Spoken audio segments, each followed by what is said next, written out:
My name is Aria Bennett. And the night my father told me I was the greatest mistake of his life, something inside me didn't just break. It burned.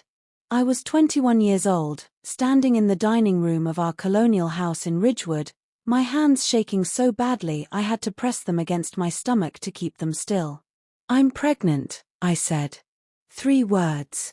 3 words that detonated my entire existence. My father, Thomas Bennett, didn't react immediately. His fork hovered in midair. A cube of roast potato slid off and landed back onto his plate with a dull thud. Across from him, my mother, Elaine Bennett, froze. Her fingers tightened around her wine glass. She didn't look at me. She looked at her plate. Like the mashed potatoes held the meaning of life. Silence filled the room. Not the soft kind. The suffocating kind. Then my father exhaled slowly. "You will repeat that," he said calmly. His voice wasn't loud. It wasn't angry. It was worse. "I'm pregnant." The word felt heavier the second time. He leaned back in his chair. Studied me like I was a failed blueprint. "You were supposed to take over Bennett Construction," he said. "You were supposed to be different." Different. He had spent my entire childhood pretending I wasn't a daughter. While other girls had ballet recitals, I learned how to read blueprints. While they practiced makeup tutorials, I was carrying lumber at job sites. I studied business at Rutgers University because he said that's what successors did. I wasn't raised to be loved. I was raised to perform. And now I had failed the audition.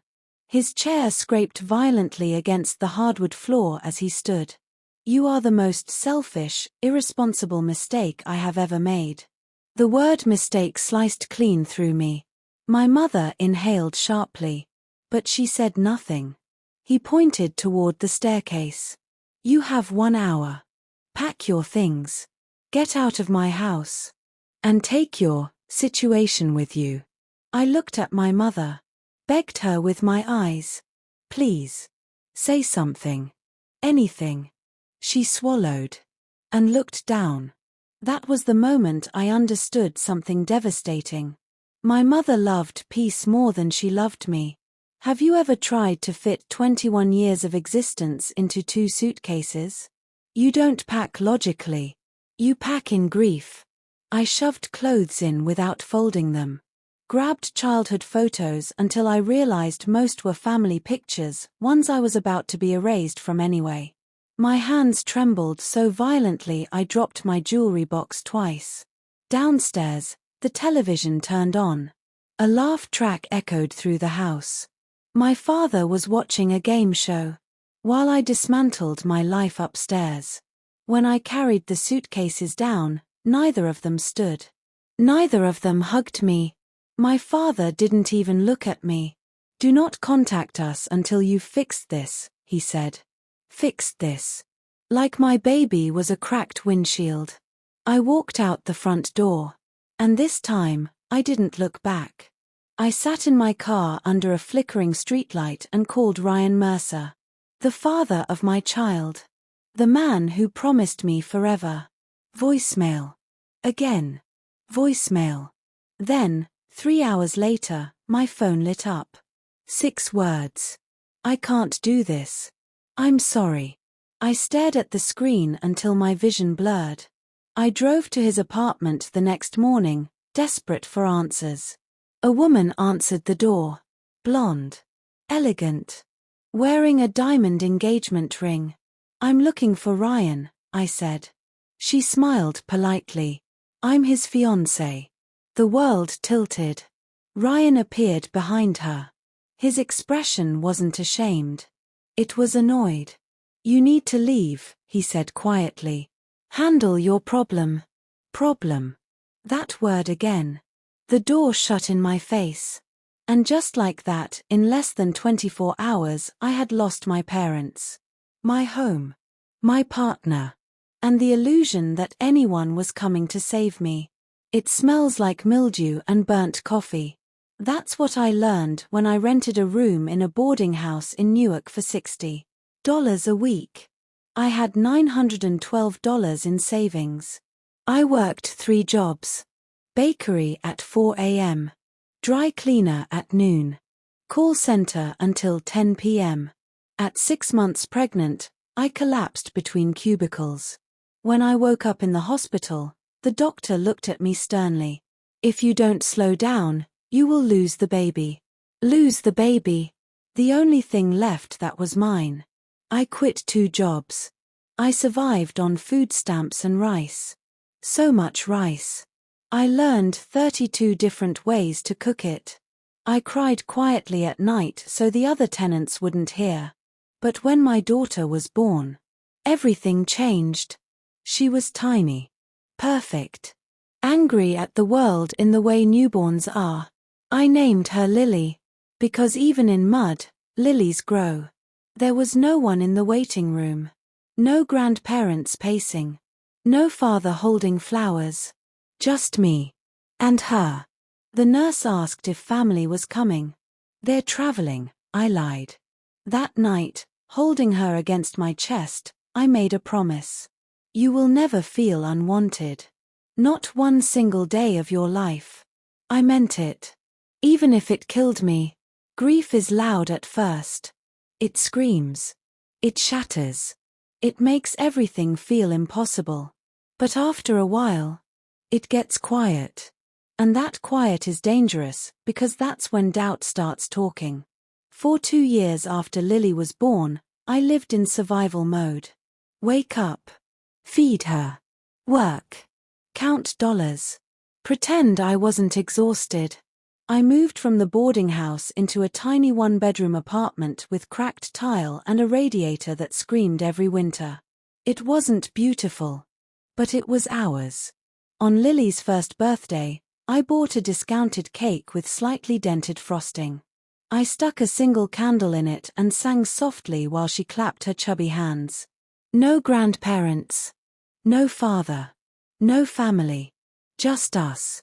And for the first time, I didn't feel abandoned. I felt powerful. Because I had kept her safe. Lily was 18 months old when I realized survival wasn't enough. I was still working at the call center.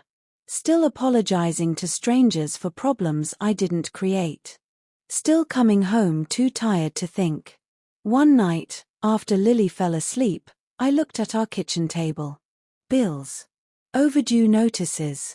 A grocery receipt where I had calculated calories per dollar.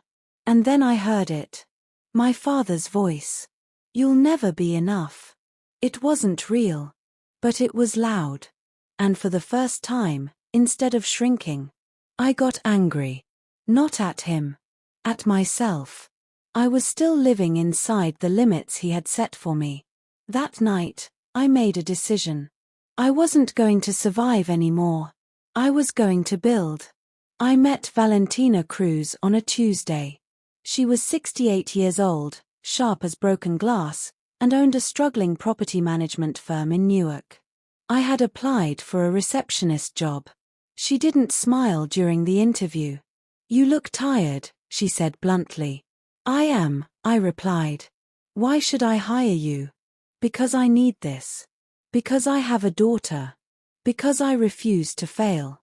Instead, I said. Because I don't quit. She studied me for a long time. Then nodded once. Start Monday. Valentina didn't believe in gentle mentorship. She believed in fire. She made me read contracts. Made me sit in on negotiations. Made me find errors buried in legal language. At first, I was terrified to speak. But one afternoon, during a meeting about a small duplex sale, I noticed a zoning issue no one else caught. I hesitated. Then I said it. The room went quiet. Valentina slowly turned her head toward me. Explain, she said. My voice shook, but I did. And I was right. After the clients left, she closed her office door. You have eyes, she said. You see what others miss. That was the first compliment I had ever received from an authority figure that wasn't conditional. It landed differently. It felt earned. 6 months later, after I stayed late fixing paperwork for the third time that week, Valentina called me into her office. "What do you want?" she asked. "A raise?" I joked weakly. She didn't laugh. "No. What do you want from life?" The question hit deeper than I expected. I didn't say money. I didn't say revenge. I said the truth. I never want to be powerless again. She leaned back in her chair. "Good," she said. "Power is built, not given. And you're capable of building." Then she did something no one had ever done before. She invested in me. She paid for my real estate licensing course. "You will work here full time," she said. "You will study at night. You will pass. And you will stop thinking like a victim." I cried in my car afterward.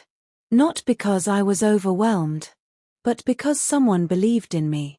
I studied every night after Lily fell asleep. Flashcards on the kitchen table. Highlighter ink on my fingers. Coffee stronger than logic. I failed my first practice exam. I locked myself in the bathroom and cried silently. The old voice returned. "Stupid mistake." But this time, another voice answered. "Valentina's power is built." So I studied harder. When I passed the official licensing exam, I held the certificate in my hands and felt something crack open inside me. Not pain. Possibility. My first listing was pathetic. A tiny condo that had been sitting on the market for 8 months. It smelled faintly like cats and hopelessness. Other agents had given up on it. I didn't. I staged it myself using thrift store furniture. Borrowed decorative pillows from a friend. Baked chocolate chip cookies before every showing because I had read somewhere that scent influences emotion. It worked. 3 weeks later, it sold. My commission check was $3,400. I stared at it in disbelief. That amount used to represent 4 months of panic. Now it represented proof. I deposited it and watched my bank balance change. For the first time since I was thrown out of my childhood home, I felt stable. When Lily turned 3, she asked me something simple. "Why don't we have a backyard?" She had seen one on a cartoon. Just grass and a swing. Nothing fancy. But to her, it was magic. I knelt down and brushed her hair from her face. "Someday," I promised, "we'll have the biggest backyard in New Jersey." She grinned like I had just handed her the moon. That night, she drew a picture. A huge house. An even bigger yard. 2 stick figures holding hands. I folded that drawing and put it in my wallet. I carried it everywhere. Not as motivation. As a reminder. Everything I was building had a name. Lily. By the time Lily started kindergarten, I wasn't just working for Valentina. I was negotiating deals. I was spotting undervalued properties. I was studying market trends at night. And something inside me had changed. I no longer wanted to prove my father wrong. I wanted to forget he existed. And that was more powerful. One afternoon, Valentina called me in again. She was retiring. After decades of fighting banks and sexism and grief after losing her husband, she was done. "I want you to buy my client list," she said. I almost laughed. "I can't afford that." "You can," she replied. "Because I'm not charging what it's worth." She slid the paperwork toward me. "This," she said, tapping the folder, "is my investment in you." I swallowed hard. "Why?" She looked at me carefully. "Because you remind me of myself.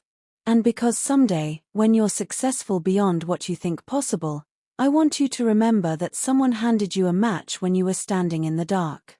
I bought the client list. Took a terrifying loan. And started my own firm. I named it Phoenix Development Group. Not subtle. But honest. I had burned. And I had risen. The first year was brutal. No safety net. No guaranteed salary. Just risk and instinct and relentless effort. But then came the building in Jersey City. Condemned. Overlooked. About to be demolished. Everyone saw rubble. I saw structure. 18 months later, after endless negotiations, renovations, sleepless nights, and risk that nearly broke me, it sold out in 6 weeks. Profit, $1.3 million. I sat alone in my office after the final closing. Looked at the number. And laughed. Not because of the money, but because of the girl who once packed her life into 2 suitcases in 1 hour. She would never believe this. And far away, in a house in Ridgewood, my father's company was quietly collapsing. But I wasn't watching. Not yet. Success is quiet at first. It doesn't arrive with trumpets. It arrives in contracts signed at midnight. In wire transfers that finally clear. In the moment you stop checking your bank account with fear. By the time I turned 30, Phoenix Development Group was no longer a gamble. It was solid. Profitable. Respected. I had expanded into redevelopment projects across northern New Jersey. My name appeared in industry newsletters. My projects were being discussed at conferences instead of dismissed. And Lily, she was 8. Brilliant. Curious. Fierce. One afternoon she came home from school and said, "Mom, everyone else has grandparents at career day." She didn't sound sad. Just observant. Children don't carry shame unless you hand it to them. I knelt down beside her. Sometimes, I said gently, grown-ups make choices that mean they don't get to be part of certain stories. She studied me. Like when you don't water a plant and it dies. I smiled softly. Exactly like that. She nodded once, satisfied. Then she ran off to finish her science project. And I stood there in the kitchen realizing something profound. I had broken the cycle. She didn't feel abandoned. She felt chosen. I wasn't looking to move. But when the listing appeared, I felt something shift. Thornridge Estate. 6 bedrooms. 6 acres. Historic property. Restoration needed. Location, Ridgewood. 3 miles from my childhood home. The irony wasn't subtle. I drove by just to see it. The house stood tired but proud, like it had been waiting for someone to believe in it again. High ceilings. Original woodwork. Overgrown gardens begging to bloom. I could already see what it would become. And Lily's voice echoed in my head. Someday we'll have the biggest backyard in New Jersey. I told myself it was about schools. About investment value. About smart portfolio diversification. All of that was true. But when I signed the papers, there was something else beneath the logic. Closure. We moved in 2 weeks before Lily's 9th birthday. Ridgewood hadn't changed much. But I had. And small towns survive on 2 things. Tradition. And gossip. The rumors started immediately. Isn't that Thomas Bennett's daughter? The one who got pregnant? She lives in Thornridge Estate now. Do you know what that house is worth? I didn't engage. I didn't defend myself. I simply existed. And that was louder than any explanation. I didn't check on my father. Not directly. But information travels when you operate in the same industry. Bennett Construction was struggling. Overextended loans. Missed contracts. A second mortgage on the house. Pride doesn't protect you from bad market timing. It just delays the admission. Apparently, my mother found out about me first. A friend at her bridge club mentioned how exciting it must be to have her granddaughter back in town. My mother reportedly went pale. Left early. Told my father that night. I wasn't there, but I can imagine the silence in that house. The disbelief. The frantic internet searches. Phoenix Development Group. Project portfolio. Awards. Photographs of me in tailored suits shaking hands with city officials. The daughter he called a mistake. Now worth more than his entire company. It was a Saturday morning. I was in my home office overlooking 6 acres of green. Lily was outside with her golden retriever, laughing so loudly I could hear her through the window. My security line rang. "Miss Bennet," the guard said calmly. "There's an older couple at the gate. They claim to be your parents." For a moment, my heart stopped. Then it didn't. It beat steadily. Controlled. Like it had been waiting for this. I walked to the window and looked down the long driveway. They stood there. Smaller than I remembered. Time had not been kind. "Tell them I'll be down shortly," I said. And then, I made them wait. 42 minutes. Not out of cruelty, but because once upon a time, I was given 1 hour to erase myself. Now they could stand for less than that. When I finally walked down, my heels clicked softly against stone. The gate remained closed between us. A boundary. Thomas Bennet looked older. Grey had overtaken his hair. Lines carved into his face. His posture less commanding. My mother stood slightly behind him. Always behind him. He tried to smile. It didn't fit his face anymore. "Aria," he began quickly. We didn't realize you were back in town." I said nothing. He continued. "Family should reconnect. Water under the bridge. We're proud of what you've accomplished." Proud. The word almost made me laugh. My mother's eyes flicked toward the house behind me. The gardens. The stone fountain. The visible proof of a life built without them. Finally, I spoke. "You called me a mistake," I said calmly. "You told me to fix my pregnancy and leave." His jaw tightened. "That was years ago." "Yes," I replied softly. "It was." Silence stretched. Then the truth spilled out.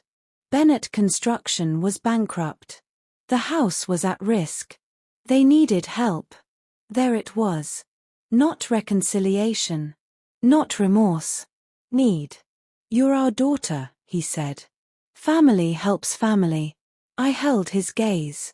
Family doesn't discard their child. At her lowest moment. He faltered. Anger flashed first. Then guilt. Then something close to desperation. My mother finally spoke. "Could we, at least see Lily? Just once?"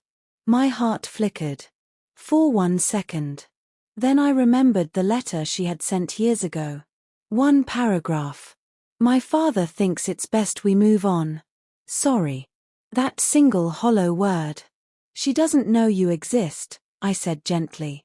"And I intend to keep it that way." My mother's face crumpled. My father's shoulders sagged.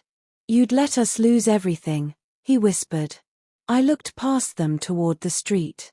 "I lost everything once," I said. "And I rebuilt." The gate stayed closed. They left slowly. Not dramatically. Just, defeated. I watched their car disappear down the road. And instead of anger, I felt something unexpected. Lightness. Lily ran up to me later. "Who were those people?" "Nobody important," I said. And I meant it. That night, we ate dinner outside. Fairy lights strung across the patio. Lily telling stories about school. The dog asleep at her feet. I looked around at my life. At the home. At my daughter's laughter. At the peace I had carved out of chaos. And I realized something powerful. Forgiveness doesn't always mean access. Sometimes it simply means you no longer carry the weight. They had thrown me away. But I had never thrown myself away. And that made all the difference. After they left my gate, I thought that would be the end. It wasn't. Failure is rarely dramatic at the beginning. It unravels quietly. 3 weeks after their visit, the news became official. Bennet Construction filed for bankruptcy. Not restructuring. Not temporary protection. Full collapse. The company my father had built for 32 years, the empire he valued more than his daughter, was gone with a judge's signature. I read the filing once. Then closed the document. No celebration. No triumph. Just stillness. Because revenge feels different than people imagine. It doesn't taste sweet. It tastes like nothing at all. A month later, my mother called. Not my father. Ha! Her voice trembled. Aria, can we meet? Just us. I almost said no. Old reflex. Old protection. But something inside me was no longer afraid of them. So I agreed. We met at a small cafe in Ridgewood, neutral territory. She looked older than she had at my gate. Smaller somehow. Grief shrinks people. The house on Maple Drive had been sold. They were moving into a small rental 2 towns over. My father hadn't taken it well. Pride doesn't survive bankruptcy. He won't say it, she whispered, stirring her tea without drinking it. But he knows he was wrong. I held her gaze. Knowing and changing are different things. Her eyes filled. I was afraid, she admitted quietly. Of what? Of losing my life. My stability. Everything we had built. I leaned back. And you were willing to lose me instead. She flinched. Yes. The honesty stunned me. I thought he would calm down. I thought you'd fix it. I thought it would pass. Pregnancy isn't a parking ticket, Mom. Silence fell between us. For the first time in my life, she wasn't hiding behind my father. She was just a woman who had made a cowardly choice. I want to know her, she said softly. My granddaughter. There it was again. Desire without accountability.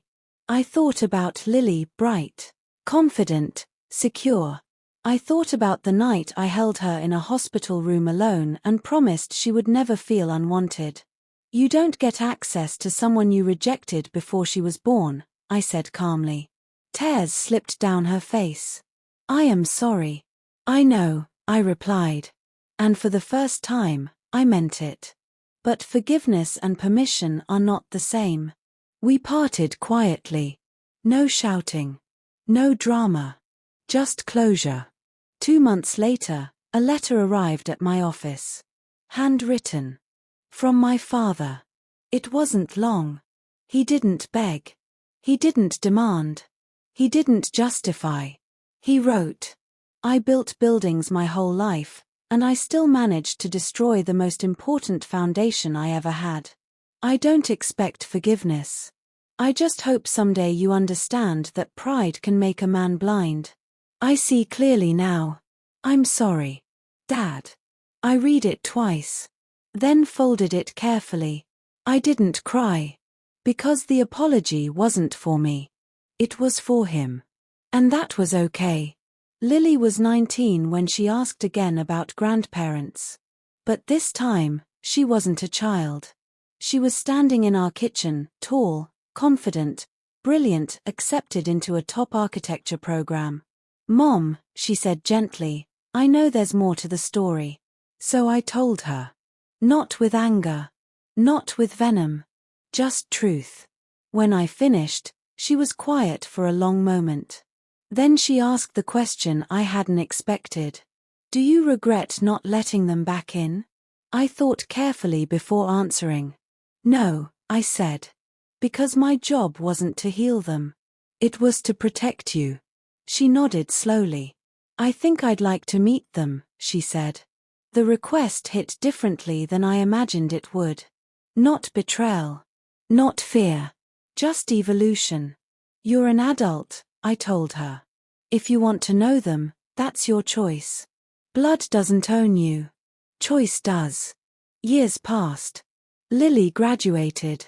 Built her own life. Phoenix Development expanded into multiple states. Thornridge Estate flourished. The gardens bloomed every spring like they had something to prove. One evening, I stood in that backyard, the one I had promised her when she was 3, and watched my daughter laugh with friends under strings of warm lights. The air smelled like summer, like possibility. And I thought about that girl at 21. The one who packed her life into 2 suitcases in 60 minutes. If I could go back and speak to her now, I would say, "You are not a mistake. You are the interruption. The breaking of a pattern. The beginning of something stronger." My parents thought they were ending my story. They were just forcing me to write a better one. Thomas and Elaine Bennett live quietly now. Smaller home. Quieter life. We don't speak often. But the anger is gone. Because here's what I learned. The greatest revenge isn't wealth. It isn't status. It isn't watching someone fall. It's building something so full of love that their rejection becomes irrelevant. They gave me 1 hour to leave. I gave myself a lifetime to rise. And in the end, that made all the difference.